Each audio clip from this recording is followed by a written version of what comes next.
पुढच्या बातमीकडे आपण वळूया। आदिवासी विकास मंत्री अशोक उईके यांनी जुन्नरमध्ये आदिवासी मेळावा घेतला। नुकताच त्यांनी जुन्नर आणि आंबेगाव तालुक्यांना दत्तक घेतलंय।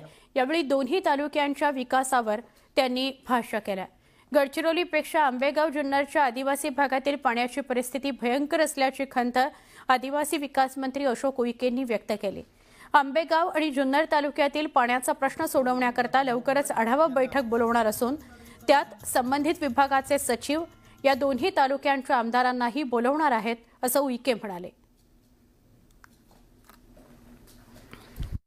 आम्हाला वाटत होतं दादा की आमच्या गडचिरोली जिल्ह्यामध्येच तशी परिस्थिती आहे का असं वाटत होतं, पण त्याच्यापेक्षाही भयंकर जर परिस्थिती असेल तर या जुन्नर तालुक्याने पुणे जिल्ह्यामध्ये दिसत आहे। मी जबाबदारीने सांगतो, जुन्नर आणि आंबेगाव या गावाकडे जबाबदारीने सांगतो, महाराष्ट्राचे मुख्यमंत्री देवेंद्र फडणवीस यांची पूर्व परवानगी घेऊन सांगतो, आंबेगाव आणि जुन्नर हे गाव मी दत्तक घेऊन पूर्ण लक्ष घालीन, विकासासाठी कधी पळू देणार नाही, अशा प्रकारचा शब्द द्यायला तुम्हाला आलो।